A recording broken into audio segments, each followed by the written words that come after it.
mora em Osasco, casa própria. Pelo que eu sei, uma bela casa. Primo, como que é essa história? Vale a pena comprar imóvel? Não vale? Como é que faz? Bom, sempre pra mim vale a pena comprar imóvel. Só tem uma exceção ou outra, que eu diria assim, a pessoa que viaja muito, tipo, o cara trabalha, tem hora que tá em Fortaleza, tem hora que tá no Recife, tem hora que tá no Sul, Balneário, né? Aí realmente não vale a pena você ficar, não dá pra você ficar comprando casa. Mas eu sou da opinião que todo ser humano tem que ter a própria casa. Duda, mas você não manja nada, cara. Você é moleque, você tá chegando agora. Cara, eu fiz um vídeo esses dias lá no meu Instagram mostrando a opinião dos maiores livros de finanças do mundo. Todos falam a mesma coisa. O Homem Mais Rico da Babilônia, Os Segredos da Mente Milionária, A Psicologia Financeira, O Kiyosaki do Pai Rico, Pai Pobre, né? Todos esses livros falam, tenha sua própria casa. Aí o Pai Rico, Pai Pobre, no grande clássico dele, né? Ele fala sobre a casa, muitas vezes, não ser um ativo, ser um passivo. Aí todo mundo começou a falar, nossa, viu só? Ele é fera, hein? Ele é contra comprar casa própria. Aí ele escreveu um outro livro, que chama, acho que Cartas do Pai Rico, Pai Pobre, esclarecendo isso. Aí ele chega e fala, não, peraí. Eu nunca falei que não é pra você ter uma casa própria. Eu mesmo tenho minha casa própria e acho uma ótima decisão. O que eu falei lá é que nem sempre a casa própria vai valorizar. Mas que ter casa é universal, ninguém não quer ter casa, né? Até quem fala que alugar é bom quer ter uma casa, né? Então, pra mim, esse é o primeiro ponto. Ter casa própria é fundamental, é bom, a gente sente paz, a gente tem aquilo que é nosso, sabe? Então, talvez, hoje eu não quero ter casa, mas todo mundo quer ter pelo menos um dia pra deixar pros nossos filhos, pros nossos netos e tal, né? Então, lá no meu canal, eu falo pra pobre, né? 99% do que eu falar é voltado para pobre. E o que eu vejo é que tem muita distorção a respeito do aluguel versus financiamento. Tem muita comparação sem noção nenhuma que não se aplica para pobre. Tem muito valor que não condiz com a renda de quem é pobre. Então, vou dar um exemplo. O que vale mais? Você financiar uma casa de 400 mil ou você alugar e pagar um aluguel ali de 1.800? Aí o pessoal fala, porque o aluguel vai sair muito mais barato que a parcela de 400 mil. Mas daí eu falo, mas quem falou que pobre compra casa de 400 mil? Entende? Tipo assim, o meu canal é voltado para pobre. Pobre não, nem aluga e nem compra casa de 400 mil. Compra uma casa pelo programa Casa Verde Amarelo do governo, que custa 200 mil e a parcela vai ser mais barata que qualquer aluguel que você me botar na frente. Então, eu entendo isso, que tem canais que tem uma clientela, os seguidores de um nível de vida diferente, e talvez aquilo que ele está falando vai fazer sentido. Por exemplo, se você tem 1 milhão, vale muito mais a pena você alugar uma casa e... você investir 1 milhão, ter uma renda passiva ali de 10 pau por mês, aluga uma casa por 5 e sobra 5. Isso não tem cabimento nenhum para um pobre, entende? Nenhum pobre tem 1 milhão, né? Então, eu sou e não mudo minha opinião, cara. Tenha a sua casa própria. É o que o cara fala no livro O Homem Mais Rico da Babilônia, né? Tenha a sua própria casa. Todo homem, ali generalizando o gênero humano, né? Todo homem deve ter o seu próprio teto, um lugar, o teu próprio chão, um lugar para falar que é seu. Aí ele finaliza falando que bênçãos recaem sobre o homem que tem sua própria casa. Então, eu sou dessa opinião, e eu sei que muita gente não concorda, mas eu acredito que a maioria dos argumentos, que muitas vezes são válidos mesmo, são válidos, mas não vale para pobre. Ô, primo, mas sabe o que eu acho? Não sei se você concorda comigo e o André Diga. também. O que eu vejo como problema para quem vai comprar um imóvel? Você falou algo muito importante no seu canal e da outra vez que você veio aqui, que é a amortização. Então, o que acontece, infelizmente, com muitos brasileiros?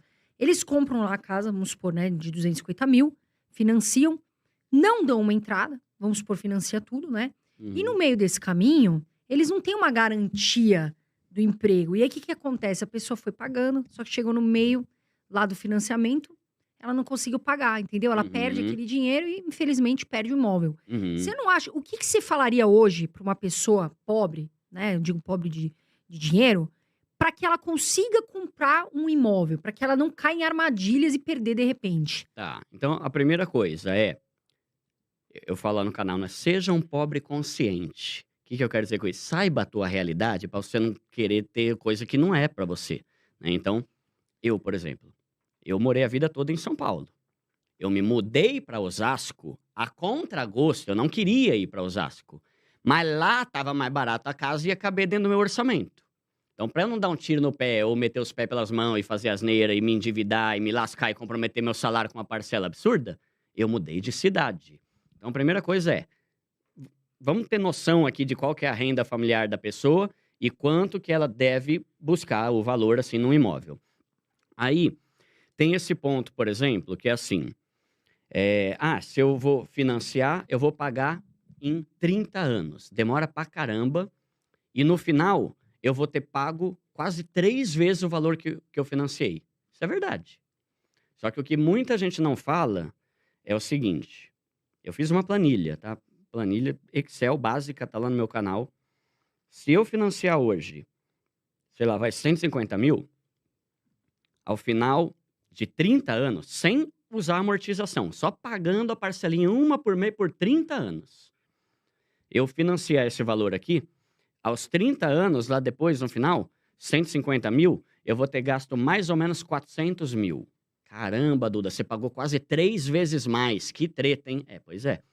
Só que eu fiz o cálculo de que se você alugar uma casa que também custa o aluguel 1.500 por mês, após 30 anos, reajuste após reajuste, ano a ano, você vai ter gasto 900. Então esse é o primeiro ponto que eu queria falar aqui. O primeiro não, que eu já falei vários. É uma coisa assim. Financiar você paga 3 vezes mais, tá? E alugar você paga 3 vezes mais do que quem financiou. Entende? Então, às vezes eu vejo uns comparativos assim. Olha, aqui está uma casa e o valor da parcela é 1.500. Aqui está um aluguel e o valor é X. Só que a gente vai fazer aqui o cálculo de quanto você vai gastar, aí vem numa letrinha bem pequenininha lá embaixo. A gente não vai levar em conta o reajuste anual do aluguel. Cara, se enterra, bicho. Como é que você quer fazer um comparativo de aluguel sem levar em conta o reajuste do aluguel, né? Porque Aí, o GPM é absurdo, salgado, né? absurdo. E no comparativo que eu fiz, eu nem usei o GPM. Eu usei um comparativo, se não me engano, de 6% ao ano, que é ok. Se for se basear no IGPM ou às vezes no IPCA, 10%. O IGPM já foi 20%. Peguei uma média basiquinha ali, 6%. No final, o cara vai ter gasto 800 mil. E acabou, beleza, vai pra cá que o imóvel não é teu.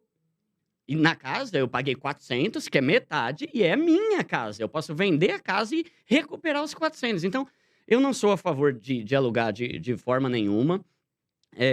Eu penso que a pessoa tem que buscar o máximo de informação para saber como baratear a coisa. Então, tem programa do governo. Tinha antigamente o Minha Casa Minha Vida, que depois mudou para o Casa Verde e Amarela, que agora, pelo que eu entendi, vai voltar a ser Minha Casa Minha Vida, com a mudança aí do presidente, né? Então, o que é o Casa Verde e Amarela? É um programa que vai te dar juros, tipo assim, metade do valor de uma casa normal. Se hoje os juros de um financiamento tá 11, lá é 5,5.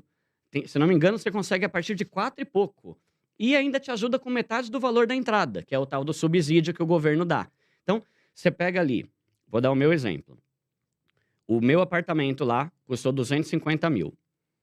Eu dei uma entrada, consegui tal, um monte de benefício, paguei o valor e a minha parcela era 1.300 por mês.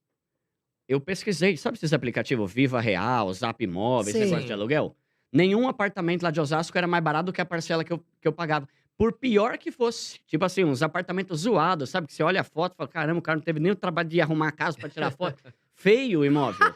O valor da parcela do aluguel era mais caro do que o valor da parcela que eu tô pagando e que vai ser regressiva, né? Porque quando você financia, a parcela vai diminuindo mês a mês. O aluguel vai aumentando. Então é isso, sabe? É você pensar que tem que encaixar no seu orçamento.